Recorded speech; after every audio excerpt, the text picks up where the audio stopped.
Hello and welcome to Pandora FMS. In today's video, we will show you how to install Pandora FMS in Hyper-V. The first thing we have to keep in mind is that we must have the Windows Hyper-V administrator installed correctly in our computer. If you don't know how to do it, we'll leave you a link in the description with the official documentation about it. Well, once you have it installed, download Pandora FMS ISO of the open version from our official repository, which we also leave you in the description. To use Pandora FMS Enterprise version, contact your salesperson. And now that we have everything ready, we can move on to the installation. Of course, the first thing we do is open the Hyper-V administrator, in which we can see the name that our team has assigned. Click on it and you can create a virtual machine. There are several ways to do it, but we will be guided by the menu on the right. Click on New Virtual Machine and another window will appear. Click Next and it will ask you to choose a name for the virtual machine, and optionally if you want it to be stored in a different path than the one Windows provides.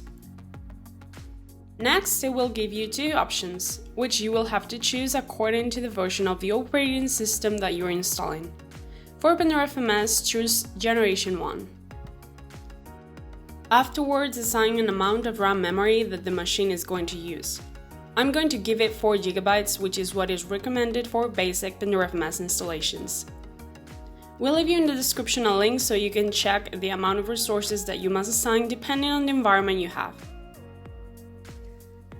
The next thing is to choose the type of connection. Here it will depend on the type of environment you have in your network. In my case, I will use the option that comes by default with Hyper-V. Click Next and the configuration of the hard disk will appear. Here you may choose if you want to create a new virtual disk, an existing one, or if you want to insert the disk later. Regarding the disk creation, you may choose both the name and the location of the disk itself and its size. Once you've finished, click on Next again. Finally, a window related to the operating system will appear. You may choose 4 options. Install the operating system later, install from a boot CD, install from a floppy disk, or through the network. Since our installation is going to be done from an ISO image, we will choose the option to install it from a boot CD.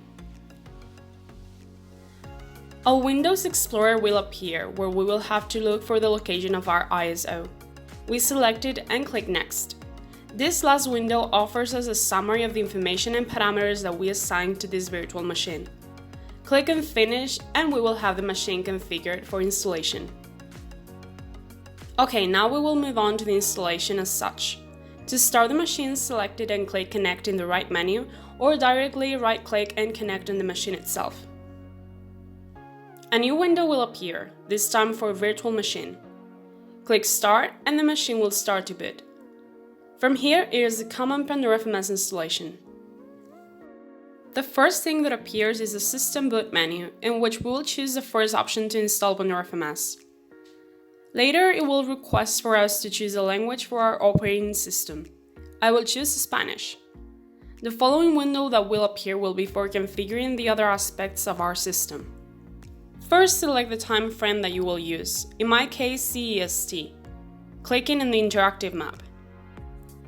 Then we will check the keyboard language, which in this case is Spanish. Next, we go on to configure the destination disk of the installation. Click on it and a window will appear where you have to select the disk where you're going to install Pandora FMS.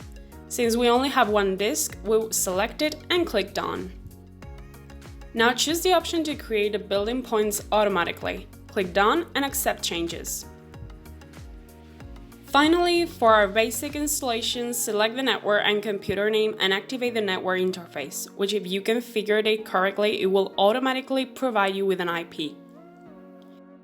Here you may also change the host name or leave it by default with the one it comes with. Click Done and start the installation. Assign a password to the root user and optionally you may create new users, but in my case, I will not use that option. And we're done. The only thing left is for Pandora FMS to finish installing. This task usually takes a few minutes, so in the video we will speed it up with the magic of editing. Once the installation is finished, eject the virtual DVD with the ISO. because if you leave it inserted in the machine, the installation process will start again. If you're not fast enough, you may safely remove the ISO and access the tab Actions Reset. This option works as a simple reboot. Now we already get Pandora FMS cron tab. The only thing left we have to do is wait for the network configuration to load and restart automatically. Access the console of our new machine through the browser of our choosing using the IP provided by the CentOS banner itself and start monitoring our environment. And that was it for today's video. Don't forget it, if you liked the video, please smile, give it a thumbs up and subscribe. Any suggestions, questions or ideas, leave them in the comments below.